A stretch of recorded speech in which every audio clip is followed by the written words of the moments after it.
Welcome to Tuck Alumni Lifelong Learning. Today's conversation is with my buddy, Michael J. Fox. I'm Debi Brooks. I'm a Tuck 86 and I'm a member of the Tuck Board of Advisors. I want to start with a few thank yous. First, Dean Slaughter, and then also to the Tuck Center for Business, Government, and Society, the Center for Healthcare, and the Tuck Alumni Engagement Office. So Michael's fourth book, called No Time Like the Future, was published last year, and it's his fourth bestseller. His memoirs really do kind of showcase his wit and his folksiness, but this last one had a little bit more candor about, things like, are there limits to optimism? And Michael has spoken a lot about some of these topics, about this book and about whether optimism might be finite, but mostly about some of the lessons in this experience. And so today, Mike, we are in front of a lot of current and future business leaders looking to do great things in the world. And I think that makes you a natural to lead this, although I know your bio does reveal that you're a high school dropout. Don't be intimidated by this MBA crowd, but you are one of the wisest people I know. GD. I got when I was 33. Yeah, that's right. You did graduate when you were 30. You are really one of the wisest people I know, and I've learned so much from you over these 20 years, and I know this audience will too. So we're going to go ahead and get started. It's been a full year now since the world came to a standstill as COVID spread, and I guess let's hope that there's light now at the end of the tunnel. But let me start by asking you how you and the family are getting along. We get along fine. We're getting along fine. It was tremendous. It was an amazing experience that we all went through. Had our own version of it. 9/11, like any of these things that we experienced together, but ultimately we experienced it alone, and then process it back through our support systems. But this is amazing because we have a home in Long Island in the semi-country, the Barbs, and we all gathered there, except for my son who was in LA, and a couple other family friends, and we were in the pure quarantine state where we played games and we played jigsaw puzzles and we had these great meals. My wife would cook. Tracy would cook. She's a great cook, and we'd have these discussions that were amazing about my youngest daughter, Esme, graduated from high school in 2020, so she had no pomp due to the circumstance. There was no parties or any of the stuff they generally have. She was very smart. She was to start college this year, but she deferred. She started this year, and now that we've got some stuff together, so it's a little better. But anyway, the point of the story is, we were having that experience, and all those conversations and all that warmth and all that togetherness and all that affirmation of family bonds and family support and shared experience. We were aware that people were dying in hallways of corridors of hospitals, and for one of a ventilator, and then for because of the ventilator. I mean, it's just awful. And we were aware of that, and it balanced everything we did. But it tells you that there's always something to be grateful for. There's always something to find in any situation. You say, I'll attach to this. I'll acknowledge this. I'll be aware of there's all the bad stuff. But I'll attach to this ray of hope. I'll attach to this positive path forward.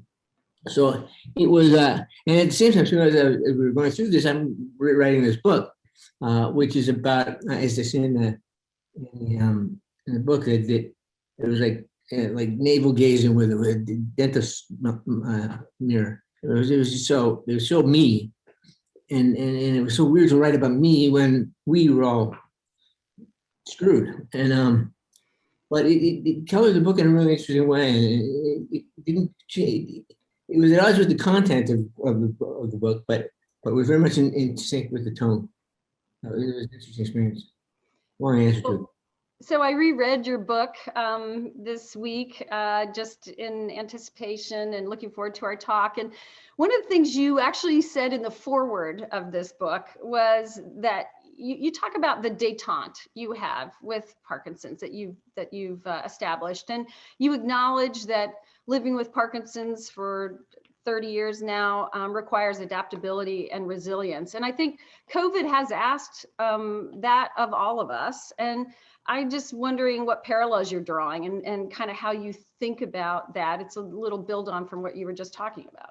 Well, what I would say about Parkinson's or anything, any situation where we have where something uh, uh, implacable and just monolithic force that just enters our life, and we have to deal with it. We have to acknowledge it. We have to say it's there and accept it, and be realistic about it, and be honest, and realize where you are. And if you do that, then it is this thing that you can put in a place, and you can know it's there, and you can thrive in other areas of your life. You have to be aware of this presence that's there, but you still have other possibilities. And if you do that, well, just put the extra question in because I want to get specific. Well, I just, is there, I think there are parallels between that, kind of finding the détente and then thinking about your adaptability and resilience. Yeah, what we're going to say is that you if you do that, if you accept that reality, and so like with COVID, we all, I mean, finally, except for the darkest recesses of the country, we all recognize that this is an issue. To what degree we may argue, disagree, but it's an issue, and it's something we had to deal with. And I was amazed when I came back to New York after leaving quarantine in like July. First time I've been out of my house or yard, and I was amazed how many people wore masks. I mean, people in New York were wearing masks, and I thought, it's cool. I mean, they're at least buying into this part of it, and that and in the combined force of all these drug companies and governments and corporations and whatnot that has accelerated this process to find a vaccine. I mean, that was pretty impressive. Yeah. And I'm quite in favor of where everyone's politics are. I'm quite in favor of the way this administration is dealing out and is carrying it forward. So it was an encouraging thing. It was an encouraging thing with all the craziness that's been going on. For the most part, majority that have seen what we're dealing with, what is required to battle back, and to facilitate and support those that are bringing that stuff to bear market. It's been an amazing thing. And you apply this to the whole population, but one of my favorite football players once said, "I don't know a good man who hasn't been through something, and I don't know a good country that has been through something. We've been through a lot of somethings. We're getting through this." Yeah, sometimes, I mean, I've been looking for some of the silver linings, and one of the things I can appreciate is that I believe there's a real increase in health and science literacy. And I'm looking forward to leveraging that for our mission because, these things are complicated, and it's people are learning more about the process of developing solutions, in this case, vaccines and testing protocols and the logistics and everything. And I think it's going to translate into other areas and be beneficial. And, this is one of those silver linings. So I should just lead with the thing you used to say, when we're baffled and we're facing tough challenges, tough questions to answer. And you say, science is hard. Yeah. Yeah. Life is hard.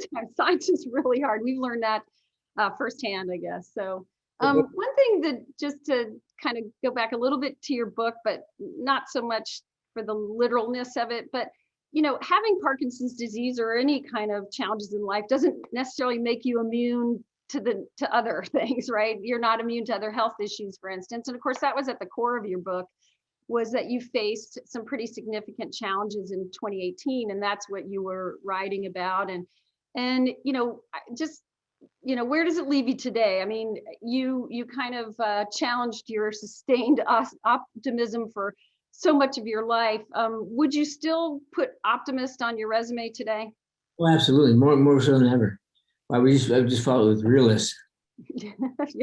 I've proven to myself that you can be realist and an optimist at the same time. It's necessary. You have to, it's this Daytona I described. You have to recognize the presence of this thing. And in this case, other things jumped on. I found out about 4 years ago that I had a tumor on my spine. It was a benign tumor, but it was getting into the spine and actually impinging on the spinal cord, and I was going to be paralyzed in short order, and so I had to have this surgery. So I had that surgery, and the whole thing about that is Parkinson's brings certain gait problems and movement problems and issues, and I have a hard time walking with Parkinson's. But then with the spinal thing, I got the surgery done on it, which didn't which stopped the symptoms of the effects of semi-paralysis and weakness in the limbs. It stopped that in its tracks, but it couldn't repair any damage that had been already done. So I had faced this other setback. I had to learn how to walk again. And I mean, literally, people say that I'd learn how to walk again because they had a broken leg and they had to learn how to walk without the cast. I had to learn to go, okay, transfer the weight over here, plant the heel, swing the arm, and then fall down after 3 steps just about every time for a couple of months. And it was really demoralizing. And for the first time, I felt like this is really tough. I mean, is this I'm gonna have to do this all the time. I didn't go to an existential place with it, but it just was not fun. And I finally got it together, and I was walking pretty good. And all this time, my family are giving me advice and help and support, but they can't help but say like I'll be walking and I'll start to fascinate, just as you noticed, to make the steps so short that eventually the feet come together and you fall over. And so I'd be doing that, and I'd be on my, and they go, be careful, slow down. I say, if I could slow down, I would slow down, and be careful. I'm careful. Trust me. I want to smash my face into the porcelain sink less than you want me to. So I mean, and you get frustrated like that, but you understand their position because they're scared for you, and it's scary. But I finally had some peace with them and some distance, and I said like, I had to go. My Martha's Vineyard on vacation. I had to go back to New York to do a day. I promised this low budget film Spike Lee was producing, that I would show up and do a day. So so I was playing a science teacher who debunked time travel. It was fun part, and so I convinced her to leave me alone and let me go and do this and fly back to New York. My daughter flew back with me from Martha's Vineyard, but she carried on to her apartment to go get ready for her work the next day. And so I was all excited. I had the apartment myself. I get up in the morning. I had a Tom Petty t-shirt on, my sweat shorts, and trucked my way out to the kitchen. And we was around this corner and down a long hallway. And I'm walking, I'm feeling good and strutting and doing the Mr. Natural trucking thing. And returned to the kitchen. And as soon as I get to the kitchen near the bank app, I fell down and shattered my humerus in my left arm. And I saw an X-ray, and it was just ugly. It was just. So you showed me that X-ray with pride. Look at this. Look at this. It was ridiculous. Yeah. Well, the thing about that was it's an interesting thing about having to do with Parkinson's is that one of the reasons I was so uncle with a dirty picture with the X-ray, I was whipping it out and showing people, was because having had Parkinson's for 30 years, there's nothing to show. It's just what you see, and you interpret it the way you interpret it. And I can't say, here's the pins I put in, here's the plates I put in, here's the things that I did to make my life vital and relevant, in spite of all these issues. I can't show you that. But with the thing, I can say, look at pins, look at plates. So it became a kind of this thing. It was a proxy for actually talking about the biggest issue in my life. Well, I know after that fall, this is where your journey really started to kind of think, a lot of self admonition, and you were it was tricky. And it kind of, it flows a little bit into one of the questions from an audience member, a student, Afalabi Oshinawa, who I think I got that right. And he asked, what motivates you? What does get you going every day now, even with that experience behind you? Yeah, it's as simple as like, I'll get up and I'll have, it's difficult waking up, and everyone has issues. So for me, I got to check in with everything. I have to say, how my feet, how my knees, how my legs, how my thighs, am I going to fall over when I stand up?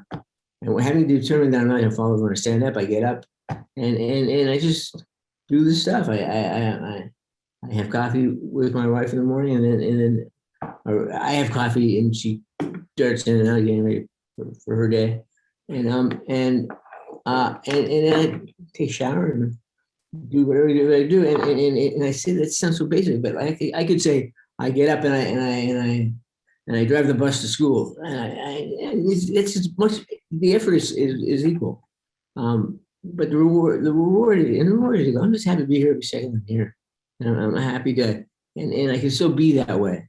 I can still, I don't have to convince myself that things are good. Like, I have to convince myself that the abundances in my life are greater than the deficits, and they just are. I mean, I'm not running anywhere near equal. I'm way ahead, and that's not making, it's not whistling in the dark. It's not making light of something that's heavy. It's just the way it is. I mean, this was a grim period, and it was tough when I was dealing with the arm and the spine and the Parkinson's at the same time, and the questions and other losses in life. I lost my father-in-law, who was a great mentor to me, and that around that same time, and there were other losses, as there always are. But it just somehow, at that point I was really questioning. I was thinking, first of all, I was like, I sort of think a guy makes lemons out of lemonade. I was out of the lemonade business. I was like, I'm not doing this anymore. I'm not putting a good face on it. I'm not going to tell the Parkinson's community it's all going to be okay, because who might say that? And if I had said it before, I was modifying hope, and I was pushing optimism as a panacea, and it was wrong. So now when I talk to people with Parkinson's, it's not noticeably different, but there's something inside me that goes, this is my story. And I don't know about your story. And as you see, if you read this book, my story changed. So everything you said about how happy I was, trust me, I was punching a few walls, and I was falling a lot and not liking it. But I learned through a period of time, and in the book I talk about all these issues, whether they're not issues, but things that resulted from it. Like, I watched a lot of television. I was shut in, and I chose not to watch the normal television. I watched weird television, like 50s westerns and game shows from the 60s, and just weird stuff. And just like, this was destroying my mind. And you had to clarify, cleansing of anything. Weight, and then I wrote a little bit about my experience working, and how, in a way, my career since I was diagnosed with Parkinson's has been more rewarding than the early big successes, because I was so young and I just took it for granted. I was an idiot, and I strolled through life and had a good time, drinking a lot of beer. Yeah, well, it's funny you saying that.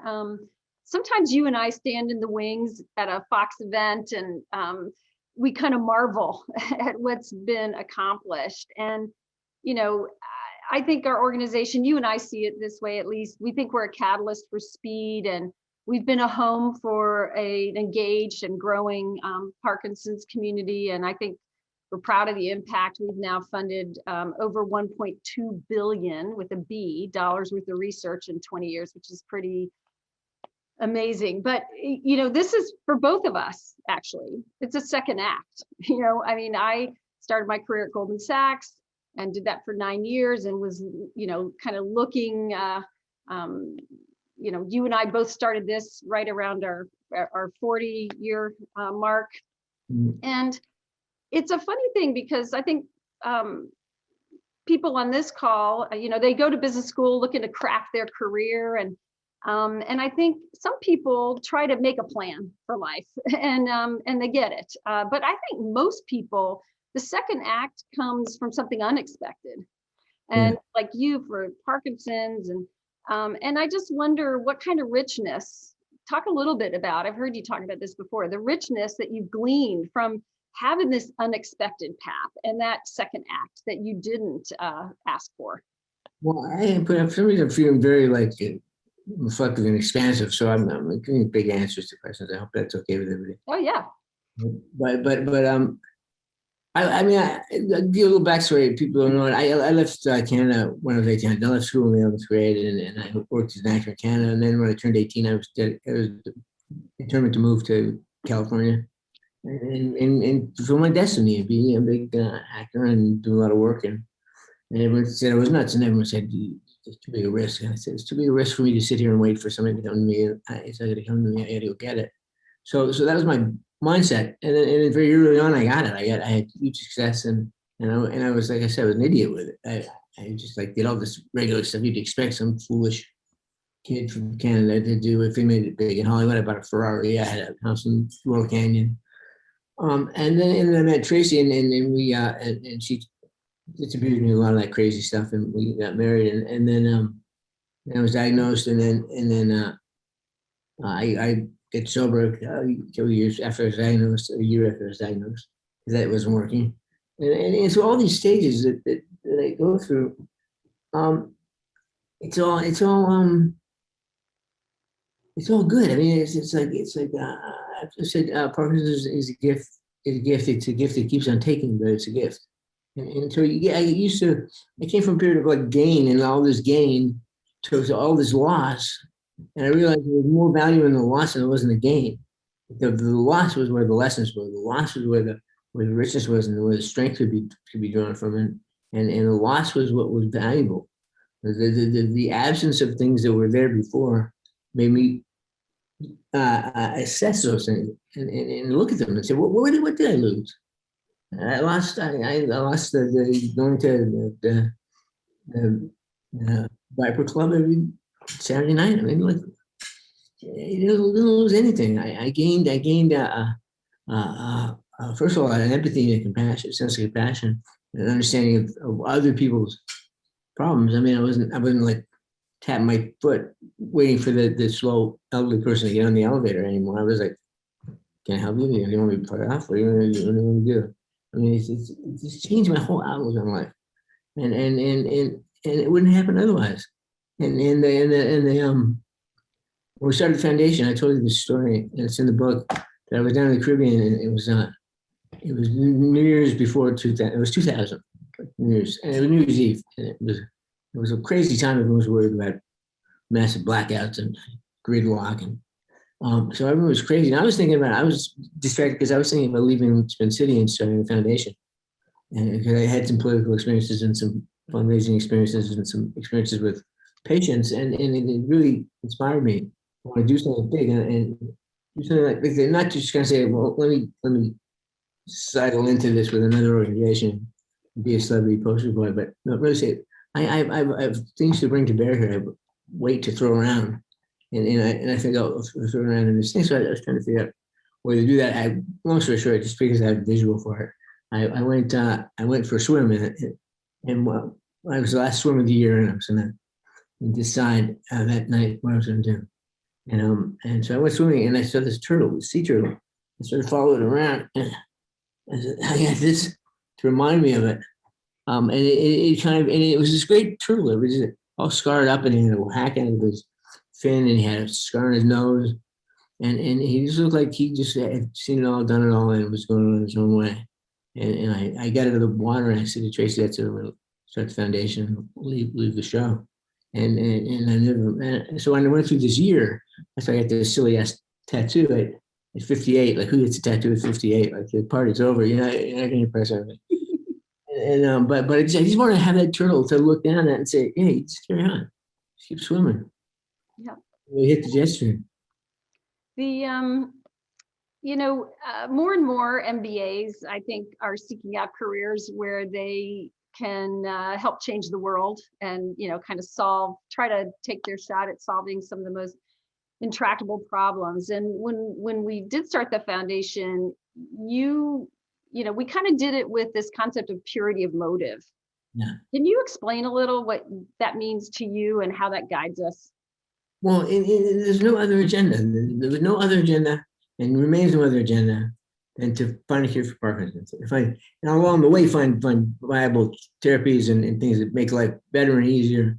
And we branched out to other political and sociological and home economic ways to approach the disease. But this whole idea of purity of motive, that's our only agenda. That's all we want to do. You look at our books, you can jump up and down on our programs and whatever you want to do. Like, we don't care. We're just doing the same. We're doing it the best we can. We're doing it a gold standard that we established. And it continues on that way. It's just like I'm so, especially with Debbie and Todd and Srini at the helm. I just know we're going in the right direction. We're doing the right thing. And another thing we did early on was I didn't know much about business. I didn't know much about it, but I thought this like a startup. Treat it like a startup. We'll treat it like we're in business or out of business, and that's the only difference between us and any other startup. And the other thing I thought, and I talked to Debbie about this, and we agreed we could do it, was to not have an endowment. Yeah, when I had Parkinson's. And I do not have an endowment. And to just the science, we had another mantra: the science is ahead of the money. So whenever we had money, there was science to buy, science to pay for. There was some step that we could take. Like we always kept the book so that there was one thing. This is the next thing we're going to do. And then as soon as the money came in, we didn't buy stocks. So that we invest in real estate. We put it in the foundation and then put it toward the work. And it's been so great to have Debbie and the others to share this vision and this mission with me because they just carry on. I mean, any disabuse you of any idea that I'm there in a lab coat going through stuff and a student going up to administrative offices and pounding through our ledgers, and I show up and cheerlead, and I think I do an okay job of that, but I'm realistic about what I don't need to know all the science. I don't need to be a genius. I just need to understand that there are people that are geniuses, and if they can be equipped with what they need, they can solve my problems and everyone else's problems in my family and my community.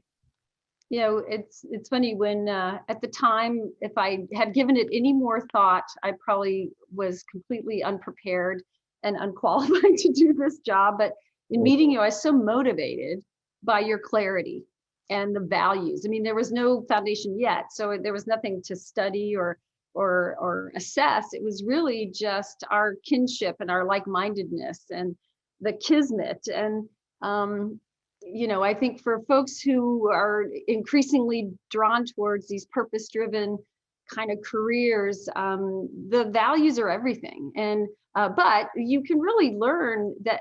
To me, this has been such an enriched experience. First of all, I had no idea. The one class I avoided like crazy at Tuck was entrepreneurship, because I sillily, in a very silly way, kind of confused in my mind at that time that I had to be an inventor to be an entrepreneur.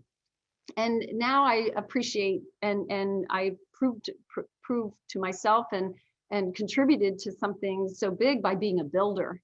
And I think the nonprofit sector is looking for a lot of solutions, and there's such an opportunity there. So I hope it's a little shout out to the audience for folks to keep looking in this area.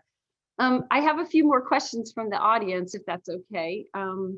One from an alum, Bruce Taylor, he asks, what do you wish you knew when you were first diagnosed with Parkinson's that you know now? Well, I know now how long it takes and how it's dealt out.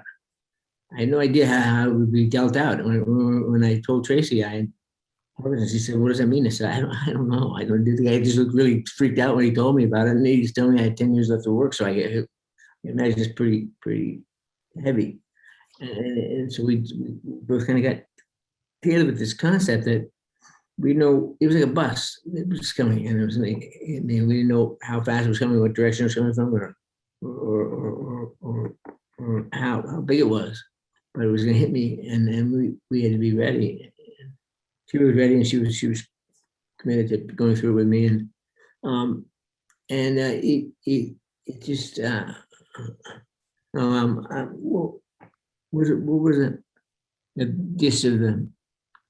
I mean, is that Well, just what do you wish you knew at the Well, beginning that you know now? And I think you got to it. You know, it's really that this is not, I mean, it's a shocking and jarring and scary to get that kind of diagnosis on something like PD and other illnesses. And now you realize that there's an opportunity to live a long and healthy and rich life. Yeah, there's just a moment where I just kind of went, well, this, like I kept thinking like life without it, and then getting rid of it, and what it was like before.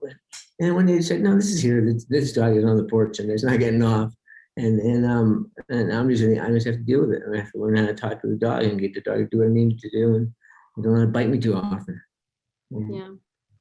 Another question from an alum, Brett Anderson says, what do you think are the biggest policy or maybe structural impediments to greater professional opportunities and advancement for people with disabilities? I think it's just understanding. I think it's been a tough patch for empathy.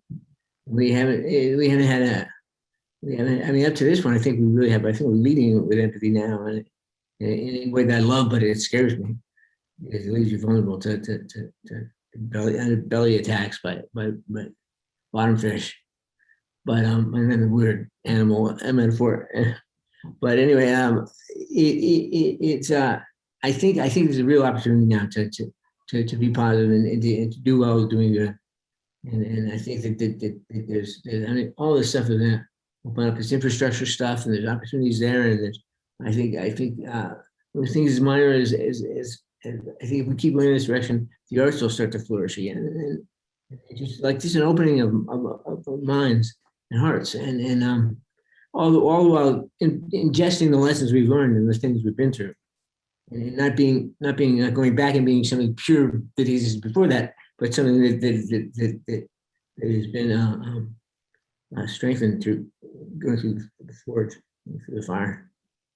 I mean, I think one of the things I've watched and learned myself in this 20 years, but also watched you kind of appreciate is the power of the community and the heroes that you've identified in the Parkinson's community. Yeah, there's so many people that did what I would hope they would do. They met their diagnosis and the diagnosis of those that they love with an energy that I mean, I have to acknowledge that I had them do that. I mean, I should not trust me. I like to not take credit for it, but there was something in my coming on my disclosure that they incentivized some people and fired them up and got them wanting to take responsibility and take ownership of the disease and have family members support them in that way. And whether it was raising funds through a thing called Team Fox that we established, where families they'd climb mountains, they'd have bake sales, they had car races and bike races, and bring millions of dollars. And you see, it wasn't about the money. You know, the money certainly helped them put to programmatic use immediately, but it was them being empowered to do something, and we saw that extended all the way through our programs and our protocols, that we could get we needed information about the Parkinson's community. We just go to them. We give them a Fox Insight, a place where they can talk anecdotally about their circumstance, and from that we could glean information to inform our research, and we pay accounts with patient committees and patients and Parkinson's people who live with Parkinson's are a big part of our organization, and not just of our plans and our programs, but of our very existence, our soul. Yeah. It's something that I think has, and it speaks to a couple of questions that are in the chat that, I know you play down your, coming out and being visible, but starting the foundation in addition to that, I think meant that over time, what we've really been able to do is build on-ramps for people to kind of step in whatever form or fashion, whether it's policy, fundraising like Team Fox, running the marathon, doing whatever, but also getting involved in research. And it's making a difference, and education. So there are questions in the chat that are a little specific to Parkinson's, and if folks are interested, I can send some follow-up emails, and also our website is a great resource. But I think seeing what's possible from the days that we started and what we see today, the science has exploded.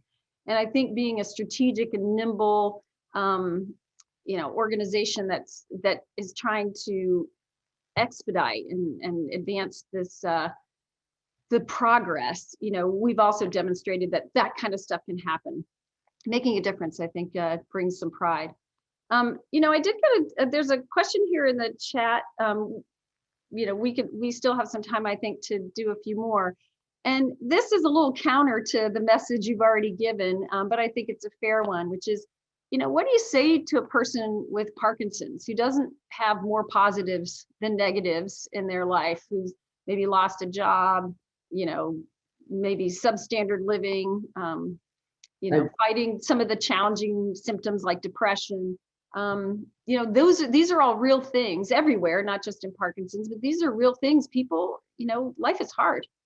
Yeah, life is hard, and it's true enough that I have extraordinary advantages, and met this. I didn't have to worry about. I certainly had to worry about what other people thought about it, and I kept it close for a while because I was an entertainer, and I didn't want people to be bummed out when they saw me. It would suck, and so I carefully weighed my options, and it took me 7 years to go public with it. So I was aware of that, and then I don't tell everybody, because everybody's different, and everybody people are worried about losing their jobs, and they're worried about losing their family members, not understanding, being treated differently. I mean, it's great as my situation is. Sometimes I say, you don't get it, and they say, no, you got it. Right, I got it. I mean, like my family are really great that way. But I talked to a guy. Was on a Zoom call, and he was telling me about his nephew he was 29 and was just diagnosed. And I was 29 when I was diagnosed. And he said, "What can I tell him?" I said, "Well, I can tell him that I don't know this for a fact. I hope it for me, but I know it for him that this will be cured in his lifetime." And I take some sense of pride in that, because I know that whatever happens at this point, we're so insinuated in every area of the research world with Parkinson's that we're going to have had something to do with it, whether it's our baby that solves the problem, or whether it's somebody else's baby. We fed that baby at some point along the line, and so I feel good about that, and I feel good about saying that guy, 29-year-old. 58 is the average age of diagnosis. So I was half that age when I was diagnosed. He's half that age when he's diagnosed. But the life expectancy of someone with Parkinson's at 29 just diagnosed is going to be a lot greater than my life expectancy, and I'm fine with that. But so it's just a different world, and so I say to people that they're newly diagnosed, it's hard. It's hard. It's a hard disease. It's like at the very least, it's really distracting. Like having a schnauzer on your pant leg all the time, like bug bear growling and pulling at you and pulling in directions you don't want to go, and scratching up your ankles, and so there's tremendous opportunities to get involved in if you can in pushing your own case forward and pushing your own cause forward with our foundation or other ways, but this is a soluble problem that will be solved within our lifetimes. Within the next, we won't go another 20 years. We'll have to figure it by then. One thing also that comes to mind from my perspective, particularly for people who are struggling with Parkinson's, a lot of the challenges may not be directly addressed, but we actually this year launched a new platform called the Buddy Network. And, sometimes people, aren't so rah-rah. They're not going to show up for the marathon party and, be part of Team Fox, which has an uvulance to it that's just so fetching. But sometimes it does help to just connect with one person who's sharing some of your experiences. And so I do recommend that to try out our Buddy Network, which is in beta. So it's just getting started, and send me feedback too on what you think about it. Sorry, go ahead. Going back to how difficult it is, I have to disclose it to other people, and how hard that is. But it's just hard. It's a hard. It affects your balance. It affects your thinking. It affects your. I would say to Tracy, it's really frustrating. As fast as I'm talking now, as many ideas that come up with the thoughts that I'm expressing. In the morning, I'm like, how you doing? And I'll say, Tracy, I know it's frustrating. I know, it takes me forever to get out. Like, can I have some more sugar? But I'm trying, and the words are there. I just can't make them come out my mouth. And then there are other times when I feel great, but I can't walk. I feel great. I stand up and I fall down. And then I just have to take each one of those things as a thing, as its own thing, and just get over it. And not acknowledge it. I have to acknowledge it every time. I have to say that sucked, and I put it back in the thing and I move on. And it's hard for some people. But if you just get into that mindset where you didn't do anything wrong, you didn't even bring this on, it's unbidden. It just showed up. And that was the thing about the broken arm that pissed me off, was that I had nothing to do with the Parkinson's. I had nothing to do with the spine. It just happened. But falling down was my fault, and that was my bad. And what I went through because of that, having relearn to walk again with the effective balance, that was on me. And there's somebody to be valued in that too. To acknowledge those things where. Yes, I'm a defect of this, I'm a defect of that, I'm a defect of this, but this I own, and you get strength in that. Another question or statement in the chat that I think you can nicely address or respond to, from a Tuck grad from 2016, Apurva Sachi, I think. So this person currently works at Amazon as a product manager, and as innovators, they focus on. He's sharing here that they launch features all the time, and sometimes we need users to relearn elements of a product or experience to achieve better outcomes.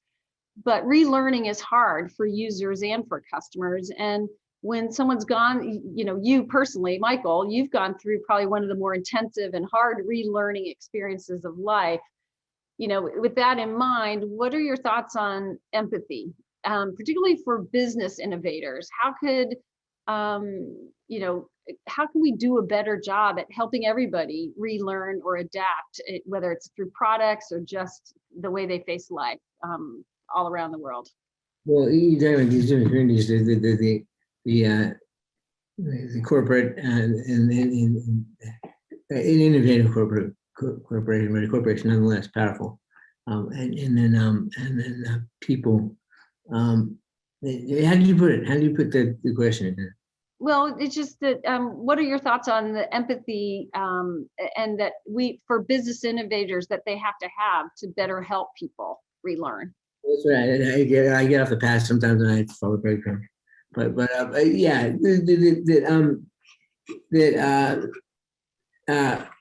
empathy is hugely important because it's not sympathy. Sympathy is like this kind of, I'll do something because these people need my help, and I'm going to show up, and I'm going to be Sir Galahad, and I'm going to corporate Sir Galahad or an rich individual or whatever. But empathy is much more, because then you're not feeling bad for me for my situation. You're understanding my situation, and you're seeing what do you have in common with it? How can you relate to it? If you find out how you can relate to it, then you can you work towards the next steps to do, because life is just about choice and circumstance. You find yourself in a circumstance, you make a choice, it puts you in another circumstance, you make a choice to get out of that, and you snake and ladder your way up to the solution. And that's empathy. Empathy is how do we feel? What's the common feeling about this? And we have to cut through politics, cut through all this shit that subverts that and change it, makes it into something else, and says, well, look over here, don't look over here. Don't look at the answers where the answers are. Look over here in this tree. And I mean, but if it's empathy, it's like I get it. I get where you're going. I get what you need. I get what you want. I want that too. And that's hugely powerful. You know, you mentioned in the book, I was saying to you when we were waiting for the launch of this chat, in rereading the book, you just have such a magical way to parse words and meaning. And one of the stories you talk about, it's a recurring theme in this book. And it's, you know, this book is in some ways a love letter to Tracy. But I think the way you appreciate her as a care partner is a real lesson. And one of the distinctions you make is that, you know, how much you rely on her, but you kind of call out the difference in how she adjusts to your world and your Parkinson's by saying it's, you know, she is not reactive, she's responsive. And I think these subtle things are so important. And, you know, in business school, you're taught about reframing and things, and when you're marketing or when you're really trying to problem solve. And I think that these nuances, sympathy versus empathy, reaction versus responsiveness, these are important. Talk a little bit about, just from a caregiver, the gift that a caregiver is giving when they go that way, one way versus another. Well, people always say to me, Tracy's just a rock. It's not a rock. It's like a fluid, flowing, changing. She's like the lava if she's anything, but in a good way. Because it's evolving, and she's changing to deal with the changes in her life, and she's rolling with the punches, and she's like I said, she's fluid and so like there, she just gets it. She's because she's empathetic and not sympathetic and not apathetic and not feeling sorry for herself. And she allows me that place to feel that too. Like people say, it must be so hard for your family. Right? No, I make it easy for my family. I say, let's do what you want to do. Let's go travel. Let's you want to do this program at school. I'll support you in that. I'm an active, vital member of the family, and they recognize that. And they know that I could be a bum and just gonna pull back and feel sorry for myself and lie on the couch and make people get me stuff. And I don't do that. And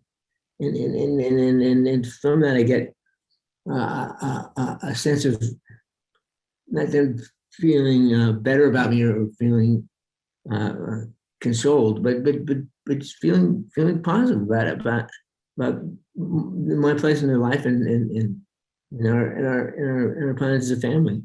So with other people, like the caretaker relationship is so amazing. What people do for people that they love, and parts of their lives they give up, and it's really amazing. And at the same time, too, it's really important for caregivers to realize that we're people, that the observed patient, that we're people, and we're complicated. We're not less complicated because we're problems. We're not, because if your life is not less complicated because you can't walk. It has its own complications. And there's a thing in the book about it's not so much about caretaking about it, but about the experience of being a patient. Like I can walk from here to across the room, but I couldn't walk at the Javits Center the day when I got my shot, my vaccination. It was too great a distance, but there was soldiers there with wheelchairs, and they would take people to the thing. So I popped in the chair, and the guy wheeled me half a mile down this big building to where my shot awaited me, and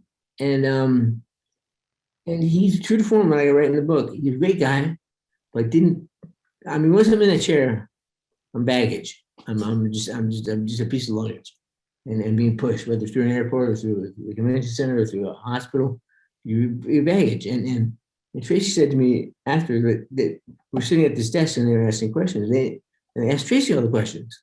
What is he? What pills to take? She said, he's right there. He's asking. And so she asked me, so I answered all the questions. And Tracy said, it's amazing when someone feels you. I said, no, it's in my book. When you're in a wheelchair, your baggage, and you have to. You can't get angry about that. You just got to acknowledge it and find a plan, a way around it. But like you're being pushed in an airport by a guy. I mean, you can't. There's no acknowledgement of each other's humanity. There's no bonding that happens there. You just you push up against a wall or stick you toward the bathroom door. Or, it's like some cognizance of where I'm here, and I'm experiencing this, and that's like you can demand empathy as a patient, as person, you can demand empathy. You say, no, I don't want a saved spot at the back of the stadium to see this thing. I want you to figure out how to get me down to the sidelines where I can watch the game the way I want to watch it. Stick me in that row up at the top of the loge. And so I'm not Joe activist, but patients, we're people first, and we have a right to claim our space, and we're in those that take care of us, bless them and thank them so much, and be grateful. But it's okay. I mean, it's okay if they do this stuff. It's not. They're getting something from it too, whether they do it or not. I'm always, so I can't distinguish you as the celebrity VIP that the world, people feel like they know you, but they haven't met you. I, of course, now know you too well to separate you from that. But I will tell you, for me, what I find just so remarkable, and probably one of the lessons I take from and what I've learned from you is just the value of the humanness, and just respect and care and patience. And you're not perfect, but you're damn close, because you are really your humanity really shows through. We're getting to the end, so I just want to kind of ask one more question. Sorry we didn't get to all the questions in the chat, but I think we got to the themes around some of them, hopefully. So this is a little bit about your book, and I think it's interesting that in the epilogue you wrote after the book was finished and you were just finishing it up, was when COVID was underway. And in the epilogue, you acknowledge that, and you write, we can all take something positive from the class of 2020, referring to Esme, who was graduating, to accept that what's happened in the past, to embrace the present, and to remain open to the probability that it'll all get better in the future. And so maybe we can close with what advice do you have for recent or upcoming grads about maintaining their optimism? I think what I learned from my daughter, from Esme, when I talk about my parents, I'm always quick to point out. I think I lead any discussion of them or description of them with the fact that they were both born in 1929, so they're both born into the Great Depression and came of age during World War II, and those are two very formative events and big things. And likewise, Ezzy was born into 9/11 and came of age during the COVID virus. So the coronavirus. You'd forgive either of them for having a hard, rough attitude about things, but what she said to me was like, we went through this whole thing, and I said, you didn't get graduation, you didn't get the party, you didn't get the trip, you didn't get the thing, the bonding with friends, the thing. This was taken in our backyard, with a home camera, and it wasn't the thing. And she said, people are dying. People are dying. Like that's what we should be thinking about. And I thought, wow, if we can reach that level of reality, not to say, oh, I'll give it all up, I'll suffer, I'll wear the loincloth and plead poverty and help my fellow man. You don't have to do that. Just be aware of shit that's going on and be aware of what's happening and how it all relates and how it all stacks up and what the depth of this loss is and what the value, what the height of this gain is, and what do you want? And what I'm getting from these young people is they're taking it on a case by case basis and they're not buying anybody's big program. They're checking out their own things. I mean, Esme, when she decided to defer, she's going to school there. Her sister went to a great school in North Carolina, and it was a big thing to not go this year. So she wanted to find something to do. So she went hiking in the Rockies, and she went. She joined a collective a bee farm. It was a woofing, I think they call it, in Hawaii. And she's had these experiences, and certainly she's blessed to be able to do that. But even that, you say there are many people who have the opportunity that they wouldn't do that because they're waiting for life to come to them. But I sense in this generation that they're not going to wait for life to come to them. They're going to go out and meet life and take it on its own terms, but realize that it's malleable and that it's fluid and that it's changeable. It's a real exciting time, I think, to be a young person and be a person on the cusp of corporate involvement and political involvement and environmental involvement.